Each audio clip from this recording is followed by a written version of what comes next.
it's hilarious because now these right-wing outlets are like, oh, turns out we can't defame people. There might be actual consequences. And so they have no choice but to avoid airing false information about what transpired during the 2020 election. We now provide you with this updated report from Georgia officials. Take a listen. Georgia officials have concluded that there was no widespread voter fraud by election workers who counted ballots at the State Farm Arena in November 2020. The results of this investigation indicate that Ruby Freeman and Wandrea Shea Moss did not engage in ballot fraud or criminal misconduct while working at State Farm Arena on election night. A legal matter with this network and the two election workers has been resolved to the mutual satisfaction of the parties through a fair and reasonable settlement. You just listened to the right-wing outlet, OAN, finally acknowledging that they spread false information about voter fraud in 2020. And this is the result of a settlement that OAN has agreed to with two poll workers who essentially forced them as part of the settlement to announce that there was no voter fraud in Georgia. Now, later in the story, we actually have some pretty fun Republican infighting to get into, so don't miss that part. But before we get to that, we have to give you some more context about what happened with this settlement. Now, Fulton County election workers Ruby Freeman and Wandrea Shea Moss sued One America News Network, its owners, and its chief White House correspondent in December over debunked claims that the mother and daughter pair introduced suitcases of illegal ballots and committed other acts of fraud to try to alter the outcome of the presidential election in Georgia. Now, as you can tell, based on the settlement that they reached, none of that reporting was true. It was completely false. In January of 2021, when Trump pressured Georgia Secretary of State Brad Raffensperger to try to find votes to overturn the state's election results, he mentioned Freeman's name 18 times. Freeman was also visited by a publicist for Kanye West, what a joke, who threatened her in an effort to extract a confession about committing election fraud. So you have these people who are being dragged through the mud and being lied about by right-wing press. You have a publicist for Kanye West showing up to their house. Also, Moss has worked for the Fulton County Elections Department since 2012 and supervised the absentee ballot operation during the 2020 election. Freeman, her mother, and a temporary election worker verifying signatures on absentee ballots and preparing them to be counted and processed. Now, once their names were circulated online, as you can imagine, along with allegations that they had engaged in fraud, the two women say that they were subject to intense harassment, both in person and online. Now, Gateway Pundit, which they also sued for defamation, published content smearing the pair for spreading the pair and spreading false rumors about them. The lawsuit said that OAN, by the way, continued to accuse Freeman and Moss of wrongdoing even after Georgia election officials refuted the allegations. Former New York City Mayor Rudy Giuliani, a lawyer for former President Trump, appeared frequently on the network and along with OAN continued to publish and amplify the lie. And that's according to the lawsuit that was filed in federal court in Washington. Now, the lawsuit also included a defamation claim against Rudy Giuliani. This anticipated settlement did not include him. We'll see how that plays out for Giuliani later. But it's hilarious because now these right-wing outlets are like, oh, turns out we can't defame people. There might be actual consequences. And so they have no choice but to avoid airing false information about what transpired during the 2020 elections, which puts convicted felon Dinesh D'Souza at a disadvantage because he's trying to promote his recent documentary, which of course alleges that there was widespread voter fraud, something that did not actually exist. So he's not getting the promotion that he wants from these right-wing outlets, and he's super upset about it. Before we give you the details on that though, Cenk, what do you think about this? Yeah, first of all, I love that Dinesh D'Souza is better man. So he's gonna cry all over in a second. Why won't they promote my movie filled with lies that they got sued for?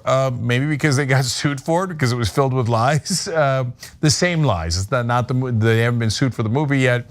They got sued for the same type of lies.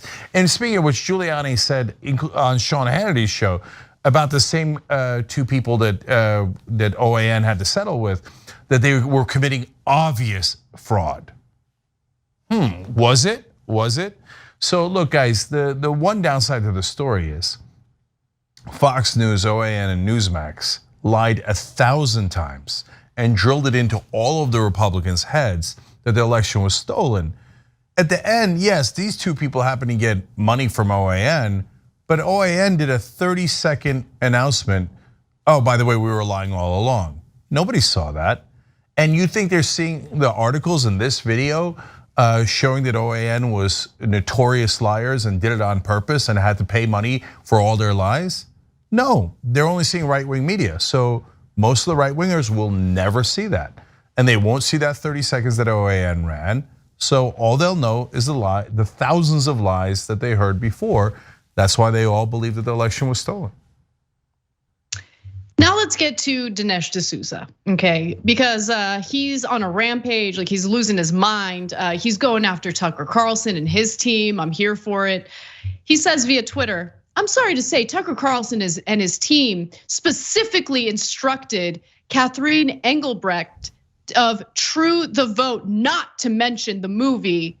And it's the movie that he put out. It's full of lies about the 2020 election. It's called 2,000 Mules. And so there's that. He's going after them in that way. He also says, it would take a really big man to do this. Let's find out what Tucker is made of.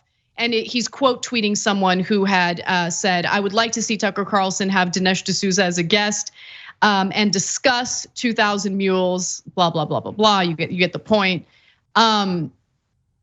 It's just, the thing that I love about this story isn't so much that like Dinesh D'Souza is upset with other right wingers for not promoting him. It's the fact that it makes even more transparent the fact that all of these people are just grifters, like looking for self-promotion. Like that's all they want. All they want is promotion. All they want is to make money. They don't care about the impact that it has on the country. They don't care about the lies they're putting out there. They don't even care about how the lies they put out there impact the lives of poll workers who are just doing their jobs and literally did nothing wrong. It reminds me of what Alex Jones did to the parents who lost their kids in the Sandy Hook shooting.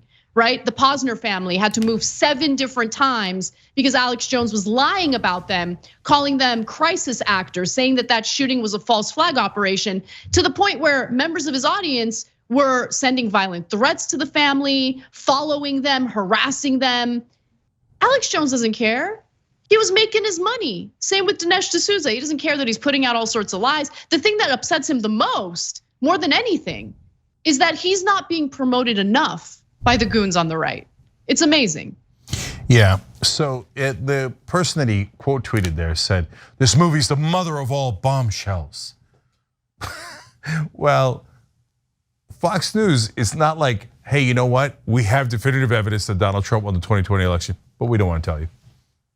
You think that's what Fox News is gonna do if they had real evidence? My God, if they had half a piece of evidence on one tiny little thing, they would blow it up to epic proportions. No, they can't run it because it's obviously lies, and they'll definitely get sued. And I love that he's accusing Tucker Carlson of being too scared to air something controversial.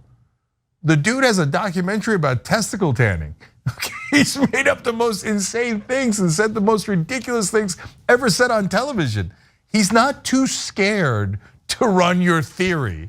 No, it's Fox News Legal saying, no, we don't want to be sued for another $1 billion, okay? And so, but I want to focus on Dinesh D'Souza for a second. So I want to tell you how the convicted felon, right? Yeah, I want to tell you how the convicted felon Dinesh D'Souza. That's exactly right. Yes, I want to tell you how it started and how it's going. So I remember when Dinesh D'Souza was a rising star among right-wing intellectuals at Dartmouth, and he was among that class that was coming out with Ann Coulter and Laura Ingraham, et cetera. And back then, the New York Times would do the same fluffing for the right wing that they do now. Now they've turned to Ben Shapiro, intellectual dark web, blah, blah, blah. And back then they're like, Dinesh D'Souza, what an intellectual. Well, now he's a convicted felon and a laughing stock, and he stalks like the dark corners of media. And he's like, I have another 2,000 lies. And yeah, he gets a bunch of schmucks to believe it, right? But he's a national embarrassment, and no one takes him seriously other than the most gullible dupes in the country. Oh, it was the mules. It was 2,000 mules that did it. They had 2,000 pieces of evidence, but somehow they just didn't present any of it in court when it could have made all the difference and have the court say, oh my God, there was fraud. Donald Trump should be the president. They went to court 60 different times. They lost every time, didn't present a single piece of evidence. But later they're like, oh, we had it. We just didn't want to show the courts. We just didn't want to show it to them because we wanted to release it in a documentary later for intellectual Dinesh D'Souza. The 2,000 mules.